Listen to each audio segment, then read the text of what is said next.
I'm Benthelooney, and today I'm rating on that piece of crap Garbage Pail Kids cartoon from the 80s. Good morning, children. I am here to tell you about the Garbage Pail Kids show. It is disgusting, obnoxious, and worst of all, gross. I think it's terrible that they would put something like this on TV. Now, change the channel. Hi, I'm Benthelooney, and my spirit animal is the pygmy marmoset. Adult Swim. I remember being in the mere age of 8 when I first laid eyes on this cartoon block. I remember laying on my bed as a tyke when all of a sudden I heard this particular music. All kids out of the pool for Adult Swim. All kids out.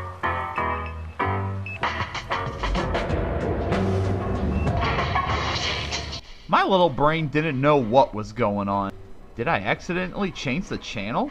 Is Cartoon Network doing a late April Fool's joke? What's going on? Then I lost my innocence as I was exposed to the world of adult animation. And I loved it. Adult Swim has had a lot of great shows. The Brack Show, C-Lab 2021, Harvey Birdman, and my personal favorite, Aqua Teen Hunger Force. The original 4 shows that belong to the golden age of the block. They have had some good shows later on though, like Robot Chicken, The Boondocks, and Super Jail. But recently, Adult Swim has been going in somewhat of a downward spiral as they're still home to the only live action shows on Cartoon Network. F***ing get rid of them already! But out of a mountain of garbage emerges a holy grail. That is Rick and Morty. This is a cartoon about an alcoholic jerk scientist named Rick Sanchez and his awkward and stuttering grandson Morty Smith, who get in all kinds of complicated and hilarious situations thanks to the aid of science. And when I say complicated and hilarious, I mean really complicated and really hilarious. The thing that attracted me most to Rick and Morty when I was first watching it was how clever it was. You wouldn't believe a show this smart could come out of Adult Swim. It's written intelligently enough to keep the smart viewer satisfied, but lowbrow enough to keep the lesser IQ watchers laughing. That is quite a difficult feat, in which the only other show I can think that pulls. Then mix in some Marx Brothers, as well as some Buster Keaton, Laurel and Hardy, and Abbott and Costello. Then top it all off with a cherry of Gravity Falls. Yep, that's one way to describe it. Rick and Morty's animation style is one that's simple enough to be animated well, but well designed enough to appeal to audiences. Instead of the typical circle-shaped eyes that you normally see in cartoons, Rick and Morty uses what looks like the results if a drop of black paint falls 5 feet onto a piece of paper. I thought that was kind of distracting at first, but once I got wrapped up in the show's humor, I completely forgot about it. In terms of characters, I can't think of anyone that I dislike in this show. Even the rudest, meanest, and foul-mouthed character still manages to be lovable. Rick is exactly how to write a jerk character. He's a guy who's very verbally abusive to those around him, but at the end of the day, he means well and cares for his loved ones. Not to mention that he's an old character who acts hip and likes to party. That is a character you can easily do wrong because it can look forced. But it's actually funny seeing a smart person like Rick act like an out-of-control college student. He's also my favorite character in the show. Wubba lubba dub dubs, baby! Morty is the typical teenage boy who's going through his awkward years and gets wrapped up in Rick's crazy scheme. Just seeing his reactions to the craziness that Rick puts him through are some of the show's best moments. Morty's parents, Jerry and Beth, are probably the show's most interesting.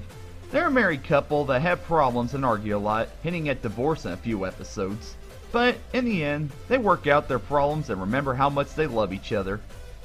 Morty also has a sister named Summer who borderlines on being the typical teenage character, but she manages to still be interesting in her own way, as she's neither annoying nor a brat. While she's my least favorite character on the show, she's still one of the best written teenage characters I've ever seen. One of my favorite aspects of this show is just how insane and chaotic the episodes can get. Without giving too much away, there's an episode that parodies Inception in which they keep going into the dreams of many different characters. And these aren't boring and unimaginative dreams that plagued Inception. No, these dreams are colorful, wacky, and above all, hilarious. Another one involves Rick and Morty traveling into Rick's spaceship battery, which has a world of people living in it that's powered by another battery that has a world of people living in it that's powered by another battery that has a whole world of people living in it, which is powered by another... And my brain stopped. Rick and Morty's episodes have no rules. They do whatever the hell they want and can get really out of control, but at the end of the day, they always tie into a coherent story that is not only funny, but engaging, and sometimes a little depressing. Under all this non-stop and archaic comedy, Rick and Morty is a heart-filled show that is about a family who argue and fight, but when the situation calls for it, they put aside their differences and join together to fix the problem, showing that nothing brings people together quite like a crisis. Even I'm surprised by how much I love this show. There's not one episode I know of that I don't like. All of them are unique and hilarious in their own way, and it didn't take me long to finish both seasons 1 and 2.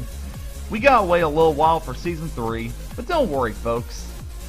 One thing I learned from Gravity Falls is that if you want a show that's consistently great, it takes time. Have faith in the show's creators and new episodes will be here before you know it.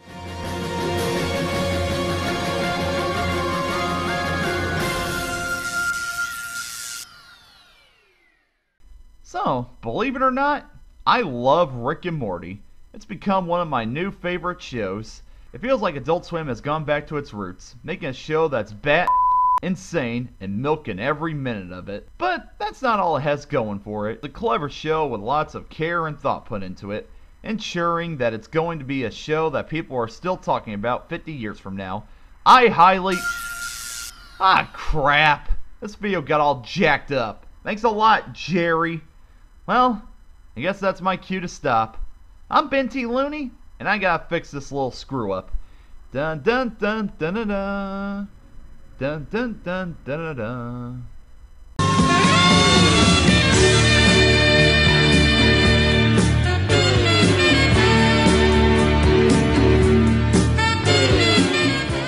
Hey guys, Ben Tannehill here.